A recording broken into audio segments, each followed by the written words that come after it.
ज्ञानस्य ज्ञानाञ्जलाशलाकया चक्षुरुन्मिलितं येन तस्मै श्रीगुरवे नमः। नमो विष्णुपादाय कृष्णप्रेष्ठाय भूतले श्रीमते रमापदस्वामिनिति नामिने। नमो विष्णुपादाय कृष्णप्रेष्ठाय भूतले श्रीमते भक्तिवेदान्तस्वामिनिति नामिने. So we are continuing the book Prabupada Lilamrita and currently we are in chapter 20. Bob, all his disciples were there around his feet. They were chanting and I tried to chant along and learn the mantra too. I had heard the chanting of Hare Krishna months before at a peace march and I had found it very beautiful. Then the Swami spoke. I had the impression that this person was not earthly and I thought, here is the person I'm looking for. He seemed to be different from anyone else, like he came from some other place or universe. I was attracted. After a second kirtana, the Swami and his followers rolled up their rug, picked up their instruments, and began to leave. Bob walked back to the swings on the other side of the park to find his wife and child, but the image of the Swami stayed with him. He seemed different from anyone else. His accent had been thick. Yet Bob resolved to go to the storefront in a few days to hear him speak. Here is the leader, thought Bob. Dan and his wife sorted off into the park, sampling the various groups of musicians. His wife was surprised that Dan, who was usually shy, had danced at the Kirtana. He said he might go over to the storefront one day and hear the Swami speak. Judy just stood there, hallucinating. She held a Stay High Forever pamphlet in her hand and read it over and over and over. While she was thinking, the whole event must have come from another planet. A man walked up and asked, would you like to go where the Swami is? She nodded. At the storefront, one of the devotees offered Judy some prasadam, a chapati, and then invited her up to the Swami's room. Upstairs, she entered the large front room, which was filled with fragrant smoke. There were tall flower vases, and sesame seeds were on the floor. She saw the Swami bow before the little picture of Lord Chaitanya and his associates, and then stand and leave the room. Closing the door behind him, Judy decided that he must have been bowing to the floor itself. Around her, everyone was softly chanting on beats, and although she could not make out the words, it seemed peaceful. One of the Swami's disciples told her she could come into the back room, and she followed. Curious, the Swami was sitting there on his mat, looking effulgent. There were about 10 other people in the room. Prabhupada asked her if she liked the chanting in the park, and she replied, I loved it. Do you live near here? She asked. He asked. Judy flashed on her idea that she was the all-pervading truth and answered in a way which she thought must have sounded very mystical. Oh, I live very near. Good, said Swamiji. Then you can come for our morning kirtan and class. Then she realized that she did not live so near and that it would mean traveling an hour and a half from the Bronx to visit the Swami. But she decided that since she since he had asked her she would come, then she thought, I am making this up. But Prabhupada assured her, as if knowing her thoughts, this process is nothing you have made up. It is very old, very simple and sublime. He leaned back. We are eternal, he said, and everything around us is temporary. Judy was now coming down from the LSD. By the time she left the Swami, it was late. She had wanted to stay overnight, but the boys had not allowed her. But she was determined to join. For Bob, it seemed natural to follow up on what he had seen in the park. He began attending the evening classes and he started reading the Bhagavatam at the home and chanting. He framed the picture from the Bhagavatam dust jacket, depicting the spiritual sky, and placed it on his small homemade altar. He would offer flowers before the picture and sit before it, chanting Hare Krishna. Bob was fascinated by the philosophy and the books and classes, and from the very beginning, he was amazed that Swamiji's teachings answered all his questions. He listened carefully and accepted. It seemed like once I had decided that he was telling the truth, I just accepted everything he said. Not that part of it was the truth, and rest of it I would. I would have to think about. October 19, it was Monday evening. After the Sunday Kirtan in the park, and Dan arrived at the storefront of her Kirtan.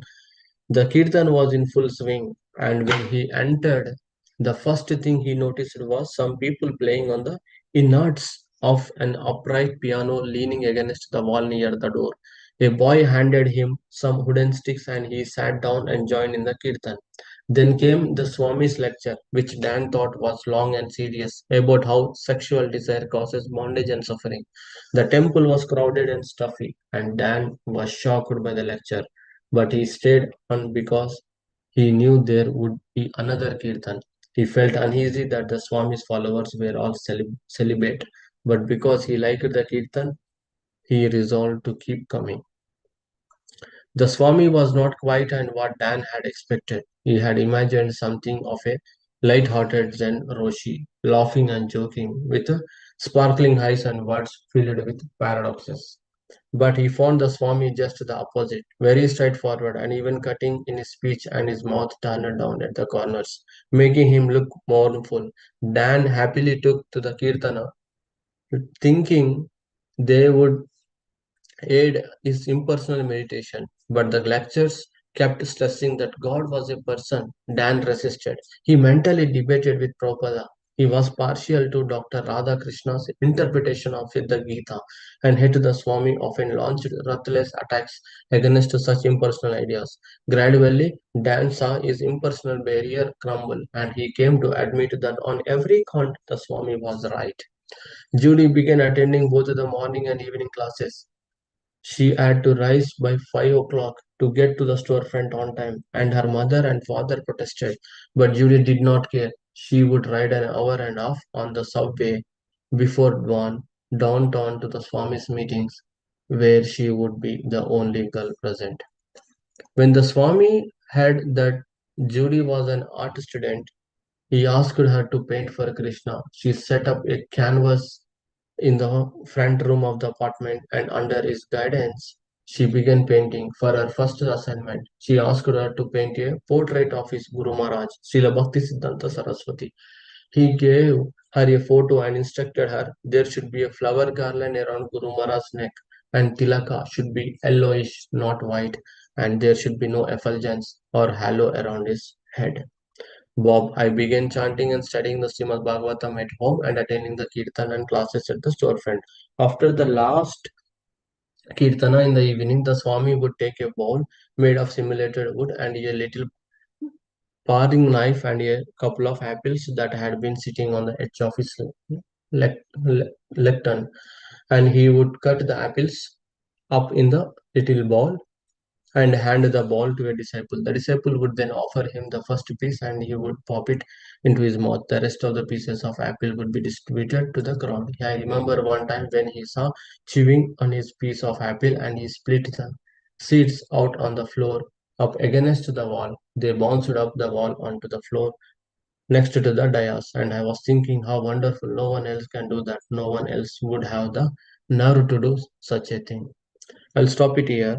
So from this uh, study, I mean, like from these paragraphs, we can see that initially uh, these devotees are with a different consciousness, but since the Prabhupada was working with a single mission, uh, with and we know that process is pure and it's very perfect, and Prabhupada is giving with full firm faith on his Guru and Krishna. So that's the reason we can see these reflections, how the people are changing. Even the Bob, Dan, and Judy encountered Prabhupada during the Hare Krishna Kirtan somewhere in the park, and they felt the presence of teachings. Latter, they are very interested, shown very interested, like fascinated by the chanting and philosophy and attending the lectures. Even if you see, uh, Judy is traveling early morning 5 o'clock, and she's coming to the classes and attending kirtan, and like 1.5 hour far from that storefront main location. It's a very long distance to, but the faith is important. I mean, they developed the faith, and in that way we can see that they followed the guidelines and they themselves changed. And also, and in her first assignment, since she is very good at paintings, Prabhupada gave the teachings, I mean, like to draw the photo of its Guru Maharaj, Srila Bhaktisiddhanta Saraswati Thakur's, and he gave the instructions how to do that, and she did very well. Overall, we can see that this acceptance of disciples inspire them. I mean, like the simple living and the philosophy, everything helped these disciples to inspire them, and demonstrating this transformative power of devotional connection and practical guidance in Krishna consciousness. So we can, in that way, we can see the how different people have different reflections in down the next chapters. But anyway, this is very important to know that how they can convert one and a sometimes I'm speaking myself, I become very lazy even though I have strong faith in the process and everything. I have to travel such a distance over there, but see, in her within short time period she traveled 1.5 hour from, even though her parents used to protest, but she did not rejected. She carried forward that faith, and she attended the morning program under the Prabhupada's direction. So this is my reflection. I will stop it here and will continue chanting Hare Krishna.